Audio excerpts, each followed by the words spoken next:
اگلا سوال یہ ہے کہ اعوذ باللہ من الشیطان الرجیم اور بسم اللہ الرحمن الرحیم لوگ غلط پڑھتے ہیں، کیونکہ وہ پڑھتے ہیں اعوذ باللہ من الشیطان الرجیم اور بسم اللہ الرحمن الرحیم۔ یہ بالکل ٹھیک ہے جی، واقعتاً بہت سے لوگ ایون کے پڑھے لکھے لوگ، یہ دیکھیں کیا نام ہے اس کا تھا، وزیر داخلہ تھا رحمان ملک، اس کو سورہ اخلاص نہیں آئی تھی، اسی طرح اعتزاز حسن تھا، اس کو بھی سورہ اخلاص نہیں آئی تھی۔ تو یہ بڑے بڑے پڑھے لکھے ہیں، اپنی طرف سے وہ کہتے ہیں کہ ہم بڑے پڑھے لکھے ہیں اور بڑی بڑی وزارت کے حامل وہ لوگ ہیں، اور ان کو وہ سورہ اخلاص تک پڑھنی نہیں آتی۔ تو یہ چھوٹی چھوٹی چیز نہیں ہے، بلکہ نبی کریم علیہ الصلوۃ والسلام سے ایک دفعہ سوال کیا گیا، یہاں پر میں نے حدیث وہ دیکھی تھی، سئل انس، حضرت انس رضی اللہ تعالیٰ عنہ سے سوال کیا گیا، کیف کانت قراءۃ النبی صلی اللہ تعالیٰ علیہ وسلم، کہ نبی کریم علیہ الصلوۃ والسلام کی قراءت مبارک کیسی تھی، یعنی آپ علیہ الصلوۃ والسلام کیسے قرآن پاک کی تلاوت فرمایا کرتے تھے۔ تو حضرت انس رضی اللہ تعالیٰ عنہ ارشاد فرماتے ہیں، فقال کانت مدن، آپ علیہ الصلوۃ والسلام کی جو قراءت مبارک تھی وہ مد کے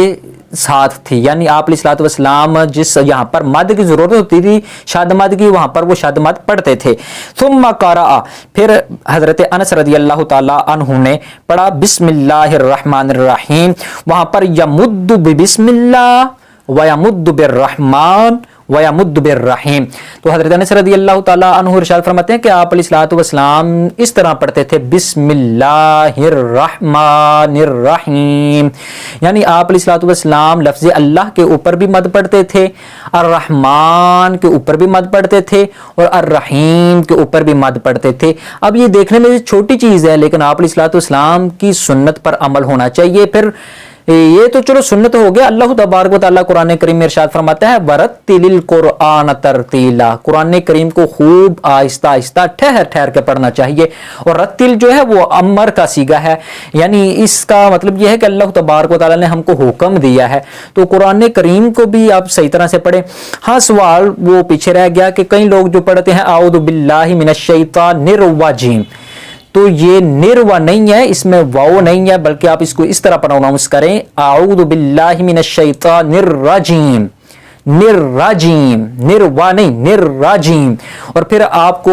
یہ بھی پتا ہونا چاہیے کہ بعض لوگ کہتے ہیں، یہ بڑے بڑے یہ ہمارے کئی لوگ جو ہیں وہ اذان دیتے وقت بھی پڑھتے ہیں بسم اللہ الرحمن الرحیم، ایسا نہیں پڑھنا چاہیے، اس میں واو نہیں ہے، بسم اللہ الرحمن الرحیم۔ تو یہ اپنے چھوٹے چھوٹے بچوں کو بھی آپ سکھائیں، اس طرح کی چیزیں سکھانی چاہیے، اور قرآن کریم کی بھی اچھی تلاوت کا حکم دینا چاہیے، اور خود بھی پڑھنا چاہیے، اور ان کو پڑھانا بھی چاہیے۔ ہمارا یہ دل کرتا ہے ہمارا بچہ جو ہے ڈاکٹر بنے، ہمارا بچہ انجینئر بنے، ہمارا بچہ فلاں بنے فلاں بنے، کبھی کسی کے دل میں یہ خیال نہیں آیا کہ ہمارا بچہ جو ہے وہ اچھا قاری بن جائے، اچھی تلاوت کرنے والا بن جائے، علم دین حاصل کرنے والا عالم بن جائے، مفتی بن جائے۔ تو آپ اس طرح کی تعلیمات جو ہیں، اللہ تبارک و تعالیٰ کی جو احکامات کی تعلیمات ہیں وہ بھی ساتھ ساتھ دیں۔ میں نہیں کہتا کہ آپ عصری تعلیم نہ دیں، آپ دیں، سائنسی تعلیم دیں، عصری تعلیم دیں، اور ساتھ ساتھ کم از کم